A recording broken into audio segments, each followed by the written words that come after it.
அன்பிற்கும் மதிப்பிற்கும் உரிய நல்ல யோகம் இணையதள நேயர்களுக்கு உங்கள் அன்பு ஜோதிடர் வேதா கோபாலனின் பணிவான வணக்கங்கள். 2024ஆம் ஆண்டு இது நமக்கெல்லாம் எப்படி இருக்க போகிறது அப்படின்னு ரொம்ப நல்லாவே இருக்க போகிறது. நம்ம சைன் பண்ணும்போது 2024 அப்படின்னு மொத்தமாக எழுதாமல் 24 அப்படின்னு போடுங்க. இந்த வருஷம் மட்டும் யூஸ்வலாக முழு வருஷம் போடுற பழக்கமாக இருந்தால் இந்த வருஷம் மட்டும் 24 அப்படின்னு மட்டும் போடுங்க. அந்த 246ங்கிறது ஒரு நல்ல நம்பர். 2024 அப்படிங்கிற நம்பரை விட, ஏன்னா அது மொத்தம் கூட்டினா 2024 கூட்டினா மொத்தம் 8 வரும் இல்லையா? 8 விட 6 நல்ல நம்பர் தான். அதனால் நீங்கள் 2024 முழுக்க எழுதுறத விடும் 24 அப்படின்னு சைன் போடச்சு, ஒருவேளை சைன் போடச்சு டேட் போடுற பழக்கம் இருந்தால், அல்லது வேறு யூ மென்ஷன் த டேட், நீங்கள் எங்கே எப்போ எப்படி தேதியை நீங்கள் மென்ஷன் பண்ணுறதா இருந்தாலும் வெறும் 24 அப்படின்னு மென்ஷன் பண்ணுங்கள். சரி, இந்த வருடத்துடைய பலன்கள் அப்படின்னு பார்த்தோன்னா, கிரக அமைப்புகள், கிரக நிலைகள் இந்த வருடம் எப்படி இருக்க போகிறது அப்படின்னு பார்த்தோன்னா நல்ல அமைப்பாக தான் இருக்கு. மேஷத்தில் குரு இருக்கிறார். இந்த குரு ஏப்ரல் மிடில் வரைக்கும் மேஷத்தில் இருக்க போறார். அதுக்கப்புறம் ரிஷபத்துக்கு மாற போறார்.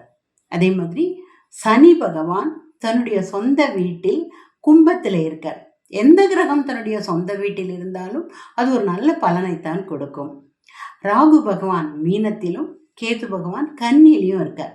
இது பல 12 ராசிகளில் பல ராசிகளுக்கு இது மிக்சட் பலனை கொடுக்கும், நல்ல பலனையே கொடுக்க போகுது. ஏன்னா ஒரு ஏப்ரல் வரைக்கும் குரு பகவான் ஒரு இடத்துலையும், மே மாதத்துலேருந்து இன்னொரு இடத்துலையும் இருக்கிற போது, ஏப்ரல் மிடில்லேருந்து இன்னொரு இடத்துலையும் மாறுற போது அப்போ நமக்கு என்ன ஆகும்னாக்கா, ரெண்டுத்துக்குரிய பலன்களும் கிடைக்கும். குருவை விட குரு பார்க்குற இடம், குரு இருக்கும் இடத்தை விட குரு பார்க்கும் இடம் நல்ல பலன்களை கொடுக்கும்னு நம்ம எப்போலேருந்தோ நிறைய நாளாக நம்ம பார்த்துட்ருக்கோம்.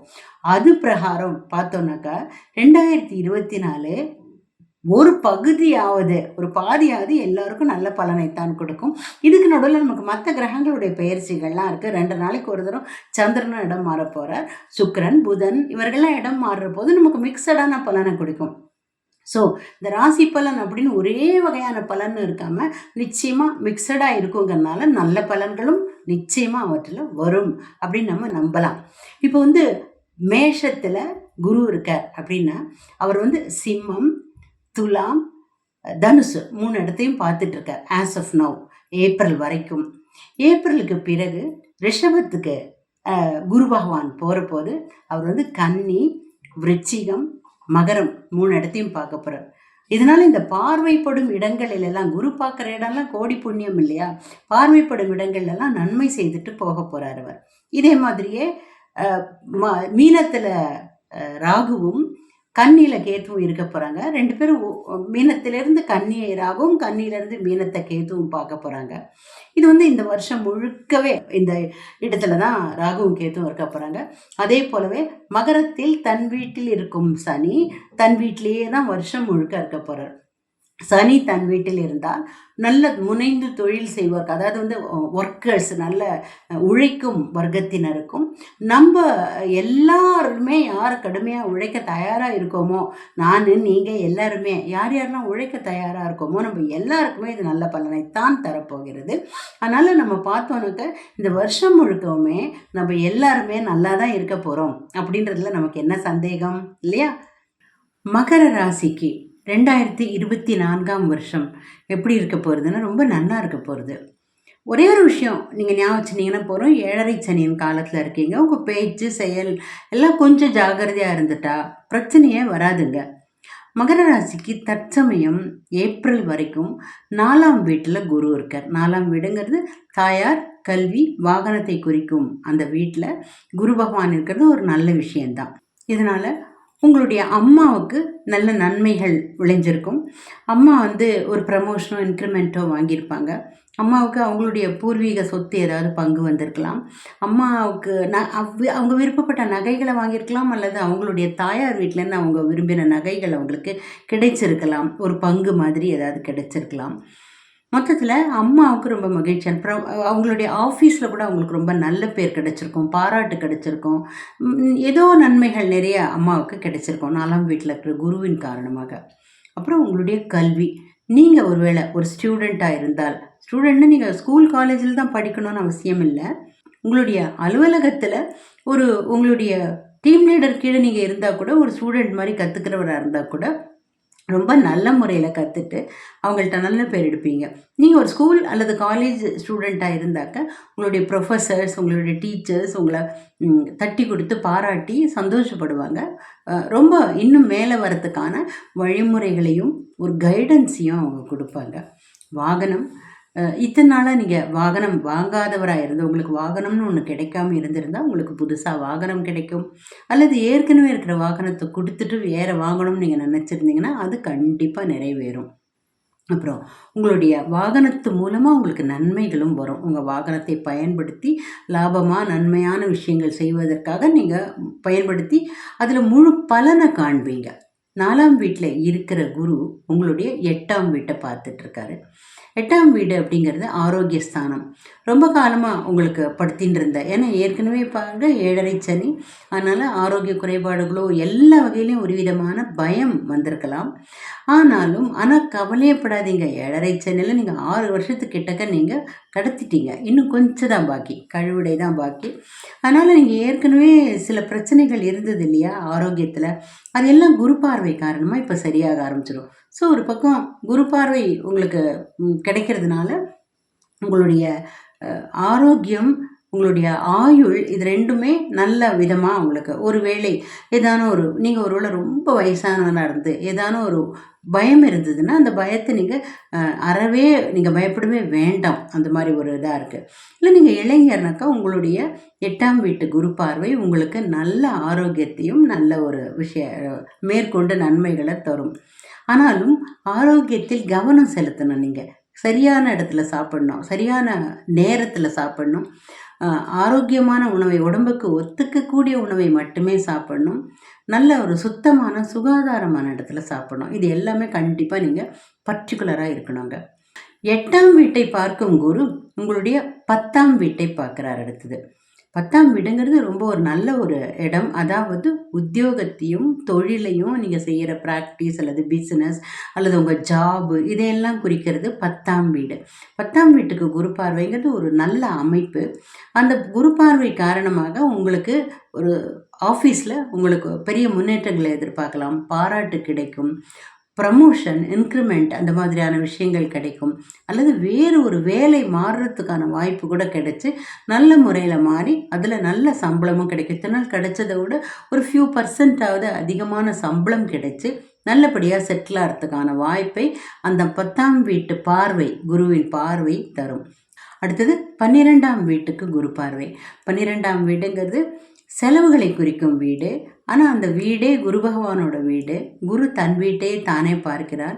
எந்த கிரகம் தன் வீட்டை தானே பார்த்தாலுமே நல்ல பலன்கள் இருக்கும். அதுலேயும் குரு பகவான் தன் வீட்டை தானே பார்த்தா சுபிட்சமான பலன்களை எதிர்பார்க்கலாம். விரயஸ்தானத்துக்குரிய குரு தன் வீட்டை பார்க்கறதுனால நல்ல செலவுகளும் நல்ல வகையான இன்வெஸ்ட்மெண்ட்ஸும் நடக்கும். நீங்கள் செலவே பண்ணால் கூட அது இன்வெஸ்ட்மெண்ட்டாக தான் ஆகும். நீங்கள் ஏதாவது உங்களுக்கு வராதுன்னு நினச்சின்னு கொடுத்த பணமெல்லாம் திரும்ப வரும். அல்லது இப்போ வராதுன்னு நினச்சின்னு கொடுக்க போகிற பணமும் நல்ல முறையில் பிற்காலத்தில் திரும்பி வந்துடும். 12ஆம் வீட்டுக்கு குரு பார்வைங்கிறது சுப விரயங்கள், சுப செலவுகளை உங்களுக்கு கொடுக்கும். குடும்பத்திலோ அக்கம் பக்கத்திலோ உறவினர்கள் வீட்லேயோ சுபிட்சமான நிகழ்ச்சிகள் நடந்து அதற்காக நீங்கள் நிறைய செலவு பண்ணுவீங்க. அந்த செலவு இந்த வருஷம் இந்த ஏப்ரல் வரைக்கும் நீங்கள் செய்ய போகிற எல்லா செலவுகளும் உங்களுக்கு மகிழ்ச்சியை மட்டுமே தரும். உங்களுக்கு ஐயோ துக்கமோ கவலையோ கஷ்டமோ எதுவும் இருக்காது, நல்ல பலனை மட்டுமே தரும். அடுத்தது குரு பகவான் ஏப்ரல் 3ஆம் வாரத்துக்கு பிறகு உங்களுடைய 5ஆம் வீட்டுக்கு போகவிருக்கிறார். இது ரொம்ப அற்புதமான அமைப்பு. 5ஆம் வீடுங்கிறது பூர்வ புண்ணிய ஸ்தானம் மற்றும் புத்திரஸ்தானம். உங்களுடைய நல்ல செயல்கள், நல்ல புண்ணிய செயல்கள்லாம் ரொம்ப நாளாக நீங்கள் காத்துட்டு இருந்த விஷயங்கள்லாம் தன்னிச்சையாக நடக்கும். அதாவது ஒரு கோயில்களுக்கு போகிறதுக்கு நீங்கள் திட்டமிட்டிருந்தாலும் அல்லது நீங்கள் ஒரு நல்ல செயல்கள் செய்ய திட்டமிட்டிருந்தாலும் தடைப்பட்டிருந்ததுன்னா அது எல்லாமே நல்ல முறையில் நடக்கும். குறிப்பாக குலதெய்வத்தோட கோவிலுக்கு போகிறதுக்கான வாய்ப்புகள் உங்களுக்கு கிடைக்கும். புண்ணிய செயல்கள், தர்ம காரியங்கள் இதெல்லாம் செய்யறதுல இருந்த தடைகள்லாம் நீங்கி அதை ரொம்ப நல்ல முறையில் செய்து நிறைவேற்றுவீங்க. வீட்டில் உள்ள பெரியவங்கள்ட்டலாம் ஆசீர்வாதம் வாங்குவீங்க. 5ஆம் வீடு அப்படிங்கிறது குழந்தைகளையும் உங்களுடைய மகன் அல்லது மகளையும் குறிக்கக்கூடிய புத்திரஸ்தானமும் ஆகும். அதனால உங்களுடைய மகன் அல்லது மகளுக்கு வாழ்க்கையில் பெரிய முன்னேற்றங்கள் நீங்கள் எதிர்பார்க்கலாம். அவங்களுக்கு நிறைய நன்மைகள் நடக்கும். படிக்கிற குழந்தைகளாக இருந்தால் நல்லா படிப்பாங்க. உத்தியோகம் செய்கிற குழந்தைகளாக இருந்தால் நல்லா அவங்களுக்கு ப்ரமோஷன் இன்க்ரிமெண்ட்லாம் கிடைக்கும். கல்யாணம் நிச்சயமாக வாய்ப்பு இருக்குது. குழந்தைகள் பிறக்க வாய்ப்பு இருக்குது. இந்த மாதிரி உங்கள் குழந்தைகளுக்கு அடுத்தடுத்து நன்மைகள் நடைபெற்றுட்டே போகும். அந்த 5ஆம் வீட்டில் இருக்கும் குரு உங்களுடைய 9ஆம் வீட்டை பார்க்கிறார். அடுத்து இது இன்னொரு சந்தோஷமான விஷயம். இது 9ஆம் வீடுங்கிறது அதிர்ஷ்டஸ்தானம். அதனால் உங்களுக்கு அதிர்ஷ்டம் மேலும் கூடும். என்னதான் ஆனாலும் 7.5 சனியின் காலங்கிறத மறக்கவே கூடாது. குருட்டு அதிர்ஷ்டத்தை நம்பக்கூடாது. திடீர் நம்மளுக்கு பெரிய அப்படியே வளர்ந்து வரும்னு நினச்சின்னு சில செயல்கள்லாம் செய்யாதபடி கேர்ஃபுல்லாக நீங்கள் செய்கிற விஷயங்கள் உங்களுக்கு அதிர்ஷ்டம் தரும். உதாரணத்துக்கு உழைப்போடு கூடிய அதிர்ஷ்டம். 7.5 சனி உங்களுடைய ராசிநாதன் ஆட்சியில் இருக்கார் 2ஆம் வீட்டிலங்கிறதுனால உழைப்போடு கூடிய அதிர்ஷ்டம். நீங்கள் என்ன உழைக்கிறீங்களோ, என்ன நீங்கள் முயற்சி பண்ணுறீங்களோ அந்த முயற்சியை முழுமையாய் செய்தால் பேரதிர்ஷ்டம் வரும் உங்களுக்கு. அதான் சில பேருக்கு உழைப்புக்கேற்ற ஊதியம்லாம் கிடைக்காம இருக்கும் இல்லையா? அப்படி கிடையாது. நீங்கள் உழைக்க உழைக்க அதுக்கேற்ற நன்மைகளும் லாபங்களும் கட்டாயமாக கிடைக்கும். அந்த வகையில் அதிர்ஷ்டம்தான். நீங்கள் செய்கிற முயற்சிகள் முழு பலனை கொடுக்கும். அறக்குறையா பலன்லாம் கொடுக்காது. நீங்கள் கொடுத்துட்டு நீங்கள் யாருக்கான பணத்தை கொடுத்துட்டு எதிர்பார்த்தா கூட அது முழுசாக உங்களுக்கு திரும்பி வரும். 9ஆம் வீடுங்கிறது உங்களுடைய தந்தையையும் குறிக்கும் வீடாகும். அதாவது அப்பா ஸ்தானம். அதனால் உங்களுடைய தந்தைக்கு பெரிய நன்மைகளும் லாபங்களும் ப்ரமோஷனும் இன்க்ரிமெண்ட்டும் அல்லது கேஸ் வின் பண்ணுறதோ சொத்தில் பங்கோ இது மாதிரியான நல்ல விஷயங்கள்லாம் நடக்கும். இந்த குரு உங்களுடைய 11ஆம் வீட்டை பார்க்கவிருக்கிறார். 11ஆம் வீடுங்கிறது லாபஸ்தானம்.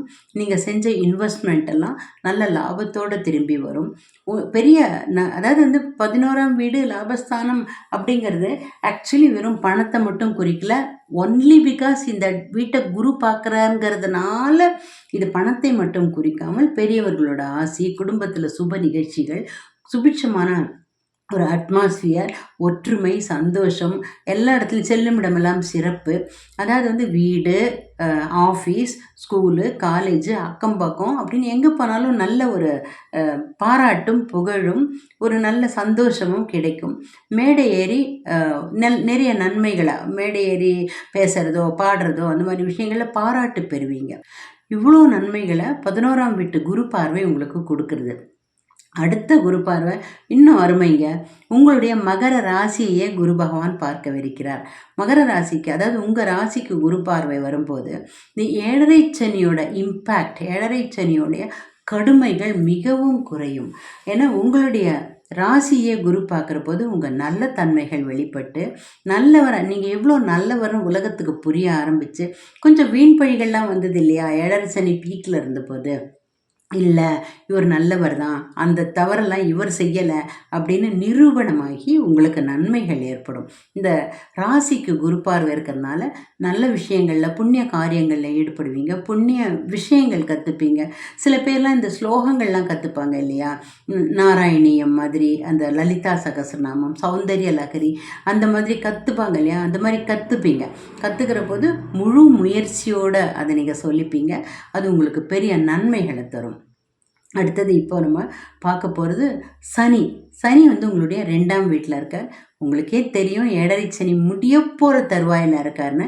ஸோ இன்னும் கொஞ்ச காலம் இந்த முழங்கால் முறிச்சான் திருப்பதியில் போகிற மாதிரி இன்னும் கொஞ்ச நாள் கேர்ஃபுல்லாக இருந்துட்டிங்கன்னாக்கா போகிறோம். கேர்ஃபுல் இன் த சென்ஸ் நீங்களாக எந்த பிரச்சனையிலையும் தலையிடாதீங்க. யார் வீட்டு விவகாரத்துலேயும் தலையிடாதீங்க. யாருக்கும் யாரோடையும் சண்டை ஏற்படும் போல் இருந்தால் நீங்கள் அந்த இடத்துலேருந்து விலகிடுங்க. யாருக்கும் யாரோடையும் சண்டை ஏற்படுத்த நீங்கள் முயற்சிக்காதீங்க. யார் சொன்னதையும் யார்கிட்டையும் போய் போட்டு கொடுக்காதீங்க. வேலையில் முழு கவனமாக இருங்க. அதாவது உங்கள் பேரில் வீண் பழி வராதபடி பார்த்துக்கங்க. யாருடைய வேலையும் நீங்களும் இழுத்து போட்டு செய்ய வேண்டாம். உங்களுடைய வேலையை யாரை நம்பியும் ஒப்படைக்கவும் வேண்டாம். இதை செஞ்சிட்டிங்கனாலே போகிறோம். 2ஆம் வீட்டில் சனி பகவான் இருக்கிறதுனால பேச்சு கொஞ்சம் முன்ன பின்னையாக எக்குத்தப்பாக வரத்துக்கான வாய்ப்புகள் இருக்கிறதுனால பேசுகிறதையே கூடுமான வரைக்கும் அவாய்ட் பண்ணுங்கள். அந்த சனி பகவான் நகரட்டுமே அந்த வீட்டிலேருந்து, அப்புறம் நீங்கள் தைரியமாக பேசலாம். அப்போ கூட என்ன அநியாயமாக பேச போகிறீங்க? இப்போது நீங்கள் என்ன சொல்கிறீங்களோ அதுக்கு ஆப்போசிட்டாக நீங்களே சொல்லி வைப்பீங்க. கும்பகர்ணன் நித்தியத்துவம்னு கேட்க வந்து நித்திரத்துவம்னு கேட்ட மாதிரி நீங்கள் ஒன்று நினைப்பீங்க, வேறு ஒன்று உங்கள் வாய் சொல்லி வைக்கும். அதனால் வாக்குஸ்தானத்தில் இருக்கிற சனி பகவானை நீங்கள் ஃபுல்லாக ஜாகிரதையாக டீல் பண்ணிட்டீங்கன்னாக்கா ஒரு பிரச்சனையும் வராது. அடுத்தது உங்களுடைய 3ஆம் வீட்டில் ராகு இருக்கிறார். உங்களுடைய சகோதர சகோதரிகள் வெளிநாடு போக வாய்ப்பு கிடைக்கும். படிப்புக்காகவோ இல்லை கல்யாணமாகி போயோ அல்லது உத்தியோகம் கிடைச்சோ ஃபாரினுக்கு போவாங்க. பிரதர் சிஸ்டரோட உங்களுக்கு ப்ராப்ளம் வராமல் கேர்ஃபுல்லாக இருங்க. 3ஆம் வீட்டு ராகு உங்கள் சகோதரன் அல்ல சகோதரிக்கு ஃபுட் பாய்சன் மாதிரி எதுவும் ஏற்படுத்திடாமல் அவங்க கவனமாக சாப்பிட சொல்லுங்கள். பூச்சி போட்டி இருக்கிற இடத்துக்கு அவங்க போக வேண்டாம். கேத்து உங்களுடைய 9ஆம் வீட்டில் இருக்கிறார். 9ஆம் வீடுங்கிறது அதிர்ஷ்டத்தை குறிக்கும் வீடு. அந்த வீட்டுக்கு ஏற்கனவே குரு பார்வை இருக்கிறதுனால அதிர்ஷ்டமெல்லாம் உண்டு தான். ஆனாலும் 9ஆம் வீட்டில் கேத்து இருக்கிறதுனால வீண் அதிர்ஷ்டம் குருட்டு அதிர்ஷ்டத்தெல்லாம் நம்ப வேண்டாம். அப்பா கூட வாக்குவாதம் வேண்டவே வேண்டாம். உங்கள் தந்தையோட எந்த விதமான ப்ராப்ளமும் வச்சுக்காதீங்க. அவர் உங்களுக்கு நன்மை நினச்சி தான் சொல்லுவார். அவர்கிட்ட போயிட்டு வாக்குவாதம் பண்ணி அவரை மூட் அவுட் பண்ணாதீங்க. அவர் சொல்கிறதுபடி, ஏன்னா உங்கள் தந்தை உங்களுக்கு நன்மை தான் சொல்லுவார்னு கொஞ்ச நாள் கழித்து உங்களுக்கே புரியும். அதனால் இப்போவே அதை புரிஞ்சு நடந்துட்டிங்கனாக்கா ஒன்றுமே பிரச்சனை இருக்காது. ஸோ ஆல்டுகெதர் கூட்டி கழித்து பார்த்தோன்னா இந்த வருஷம் நிறைய நன்மைகள் டெஃபினட்டாக உங்களுடைய மகர ராசிக்கு இருக்குது. All the best. 2024ஆம் வருஷத்தை பிரச்சனை இல்லாமல் நம்ம கடக்கிறதுக்கு ரொம்ப ஈஸியான சில வழிகள் இருக்குங்க. அது பரிகாரங்கள். குரு, சனி, ராகு, கேது இந்த 4 கிரகங்களுக்குமே உரிய பரிகாரங்களை பண்ணிட்டோம்னாக்க இந்த வருஷத்தை இன்னும் ஸ்மூத்தாக இன்னும் சௌகரியமாக நம்மளால் கடக்க முடியும். முதல்ல குரு பிரீத்தி. நீங்கள் குருன்னு யாரை நினைக்கிறீங்களோ அந்த குருவுக்கு, அதாவது தக்ஷணாமூர்த்தி, மகா பெரியவா, குருவாயூரப்பன், சாய்பாபா, ராகவேந்திர சுவாமி, இவங்க எந்த குரு வேணால் செலக்ட் பண்ணிங்க அல்லது இவங்க எல்லாரையுமே செலக்ட் பண்ணிக்கோங்க. ஒவ்வொரு வியாழக்கிழமையும் தினமுமே கூட ஏற்றலாம். ஒவ்வொரு வியாழக்கிழமையும் 3 நெய் விளக்கு ஏற்றி இந்த குருன்னு நீங்கள் நினைக்கிறவங்க முன்னாடி வீட்லேயும் வைக்கலாம். கோவிலில் போய் வச்சிங்கன்னா இன்னும் விசேஷம். குரு பகவானுக்கு கருப்பு கொண்ட கடலை, சில பேர் அந்த கபூலி சன்னா வைப்பாங்க, அது இல்லை பரிகாரம். கருப்பு கொண்ட கடலை வாங்கி நீங்கள் வந்து சுண்டல் பண்ணணும் இல்லை, மாலை கோக்கணும் இல்லை, ஊற போடணும் இல்லை, அப்படியே கொண்டு போய் கூட கோவிலில் கொடுக்கலாம். ஆலங்குடி கோயிலுக்கு போயிட்டு வாங்க. அல்லது இப்போ நான் சொன்னேன் பார்த்தீங்களா, குருவாயூரப்பன் கோயிலுக்கோ, ஷிரடி பாபா கோயிலுக்கோ, ராகவேந்திர சுவாமி கோயிலுக்கோ தாராளமாக போயிட்டு வாங்க. மகா பெரிவாளோட சன்னிதானத்துக்கோ கண்டிப்பாக போயிட்டு வாங்க. இது எல்லாமே ரொம்ப நல்ல குரு பிரீத்தி. வியாழக்கிழமைகளில் முடியும்னா நீங்கள் விரதம் இருக்கலாம். விரதம்னா உடனே பயங்கரமாக எதுவும் நினச்சிக்காதீங்க. ஒரு வேளை சாப்பிட்லாம், இன்னொரு வேளை சமைக்காத உணவு சாப்பிட்டா நல்லது. அந்த முதல்ல சாப்பிட்ற ஒரு வேளை அதை நீங்கள் அது மார்னிங்கோ ஈவினிங்கோ ஷிஃப்ட் பண்ணிக்கலாம், அந்தந்த நாளோட சந்தர்ப்பத்துக்கு தகுந்த மாதிரி. அந்த மாதிரி நீங்கள் விரதம் இருக்கிற பொழுது உங்களால் முடியும்னா, இல்லை கண்டிப்பாகவே இந்த வெங்காயம், பூண்டு, நான்வெஜ் இதெல்லாம் கொஞ்சம் அவாய்ட் பண்ணிட்டீங்கன்னாக்கா இன்னுமே நல்ல பலன் நீங்கள் நிச்சயமாக கிடைக்கும். குரு பகவான் வியாழக்கிழமைகளில் கோவிலுக்கு போயிட்டு நவகிரகம் 3 வாட்டி சுற்றிட்டு வரலாம். இந்த மாதிரியாக ஒவ்வொரு வியாழக்கிழமையும் ஆசிரியர் ஸ்தானத்தில் இருக்கிறவங்களுக்கு, கன்னி பெண்களாக வேணாலும் இருக்கலாம், கல்யாணம் ஆனவங்களாக வேணாலும் இருக்கலாம், இல்லை வேறு எப்படி வேணாலும் இருக்கலாம், எந்த ஜாதி வேணாலும் இருக்கலாம், எந்த மதமாக வேணாலும் இருக்கலாம், அவங்களுக்கு வெற்றிலை பாக்கு, மஞ்சள் பூ, மஞ்சள் பழம், 30 ரூபாய் தட்சிணை இதை வச்சு அவங்களுக்கு கொடுங்க. முடிந்தால் மஞ்சள் ப்ளவுஸ் பீட்டு கூட வைக்கலாம், முடிஞ்சால் மஞ்சள் சாரீ கூட வைக்கலாம். இதை நீங்கள் வச்சிங்கன்னா அருமையான குரு பிரீத்தி. அது இதை செய்தீங்கன்னாக்கா இந்த வருஷம் குரு பகவானோட பூரண அருளை பெறலாம். அடுத்து சனி பிரீத்தி. சனி பிரீத்தி எல்லாருக்குமே தெரியும். சனிக்கிழமைகளில் எள்ளு முடிச்சு போட்டு நல்லெண்ணெய் விளக்கேற்றணும், கோவிலில் சுற்றணும், நவக்கிரகத்தை சுற்றணும், சனி பகவான் காக்காய்க்கு சாதம் வைக்கணும், அதில் எள்ளு வைக்கணும். இது எல்லாருக்குமே பலருக்கு தெரிஞ்சுது. ஆனால் இன்னொரு விஷயம் நீங்கள் நிச்சயமாக ஞாபகம் வச்சுட்டு செய்தால் இன்னும் பெஸ்ட்டு சனி பிரீத்தியாக இருக்கும். ஏழை எளியவர்கள், உழைக்கும் வர்க்கத்தினர், இவங்களுக்கு என்னென்ன முடியுமோ செய்யுங்க. சாப்பாடு கொடுக்கலாம், துணிமணி வாங்கி கொடுக்கலாம், கருப்பு அல்லது நீல துணிகள் வாங்கி கொடுக்கலாம். அப்புறம் இந்த உழைக்கும் வர்க்கத்தினர், இந்த பூக்காரம்மா, பழக்காரம்மா, அது மாதிரி கொஞ்சம் கஷ்டப்படுறவங்க இருக்காங்க இல்லையா, அவங்களுக்கெல்லாம் கொடை, செருப்பு, சாப்பாடு தினமும் நீங்கள் சாப்பாடு வாங்கி கொடுக்கலாம் அவங்களுக்கு. இல்லை தினம் டைம் இல்லைங்க அப்படின்னா சனிக்கிழமை அவங்களுக்கு 2 பிஸ்கெட்டோ 2 பழமோ இல்லை நல்ல ஃபுல் சாப்பாடோ என்ன முடியுமோ கொடுக்கலாம். அவங்களுக்கு உடைகள் வாங்கி தரலாம். வருஷத்துக்கு ஒரு முறையேனும் அல்லது 6 மாதத்துக்கு ஒரு முறையேனும் கொடையும் செருப்போம் ப்ரிஃபரபிளி கருப்பு கொடை, கருப்பு செருப்பு வாங்கி அவங்களுக்கு கொடுக்கலாம். இல்லை எனக்கு அவங்க செருப்பு சைஸ் தெரியாதே அப்படின்னு நினச்சிங்கனாக்கா, உங்களுடைய செருப்பு ஒரு ஜோடியை போட்டுட்டு போய் பொது இடத்துல ஒரு ஓரமாக விட்டுட்டு வந்துடுங்க. அது யாருக்கு சரியாக இருக்குமோ அவங்க தானே போட்டுப்பாங்க. இது ஒரு வகையான சனி பிரீத்தி. அடுத்தது ராகு பிரீத்தி. அம்மன், துர்க்கை அம்மன், அந்த அம்மாவுக்கு புடவை சாத்தலாம். நீங்கள் வந்து கருப்பு உளுந்து ஒரு 1/2 கிலோவோ 1/4 கிலோவோ கொண்டு போய் துர்க்கை அம்மனுக்கு கொடுத்து அந்த அம்மாவுக்கு அபிஷேகம், அர்ச்சனை என்ன முடியுமோ செய்யலாம். பெரிய அம்மன் கோயில்கள்லாம் இருக்குது பார்த்தீங்களா? சமயபுரம், பட்டீஸ்வரம், மாங்காடு, திருவேற்காடு, முப்பாத்தம்மன், மூகாம்பிகை, இந்த மாதிரியான அம்மனுக்கெல்லாம் உங்களால் என்ன முடியுமோ செய்யலாம். அர்ச்சனையோ, அபிஷேகமோ, வஸ்திரமோ என்ன முடியுமோ செய்யலாம். அதை விடவும் லலிதா சகஸ்ரநாமம், அதாவது அந்தந்த கிரகத்துக்குரிய அந்தந்த ஸ்லோகங்களை அந்தந்த கிழமையில சொல்கிறது ரொம்ப நல்லது. ஃபார் எக்ஸாம்பிள் குருவாரம், அதாவது வியாழக்கிழமையில் நீங்கள் நாராயணியம், குருவாயூரப்பன் ஸ்லோகங்கள் சொல்லலாம். சனிக்கிழமைகளில் சனீஸ்வர ஸ்லோகம் சொல்லலாம். அனுமாருக்கு வடமாலை வெண்ணெய் சாத்தலாம். அனுமார் ஸ்லோகங்கள் சொல்லலாம். அனுமான் சாலிசா சொல்லலாம். அனுமாருடைய அஷ்டோத்திரம் சொல்லலாம். அதே மாதிரி ராகு பகவானுக்காக செவ்வாய்க்கிழமைகளில் அம்பாளுக்குள்ள ஸ்லோகங்கள், லலிதா சகஸ்ரநாமம், துர்காஷ்டகம் இதெல்லாம் சொல்லலாம். செவ்வாய்க்கிழமைகளில் துர்க்கை அம்மனுக்கு போற்றி பாடல்கள்லாம் பாடலாம். கேதுவுக்கு பரிகாரமாக சனிக்கிழமைகளில் பிள்ளையாருக்கு அருகம்புல் மாலையோ, பூ மாலையோ, தேங்காய் மாலையோ, எருக்கம்பூ மாலையோ சாத்தலாம். பிள்ளையாருக்கு சனிக்கிழமையோ இல்லை சதுர்த்திகளும் போதோ அபிஷேக சாமான்கள் கொடுக்கலாம். விநாயகர் அகவல் வீட்டில் சொல்லுங்கள், அது பெரிய நல்ல பலனை கொடுக்கும். தினமுமே சொல்லலாம். அதனால் இந்த ராகு, கேது, சனி, குரு இந்த 4 கிரகங்களுக்குரிய இந்த சிம்பிள் பரிகாரங்கள் அந்தந்த கோயிலுக்கு போயிட்டு வரலாம். சனி பகவானுக்கு திருநள்ளாறு கோவில், குரு பகவானுக்கு ஆலங்குடி கோவில், ராகு கேதுவுக்கு காளஹஸ்தி, திருநாகேஸ்வரம் போயிட்டு வரலாம். பட் நான் சொன்ன அந்த அம்பாள் அம்மன் கோவில்களுக்கும் போயிட்டு வரலாம்.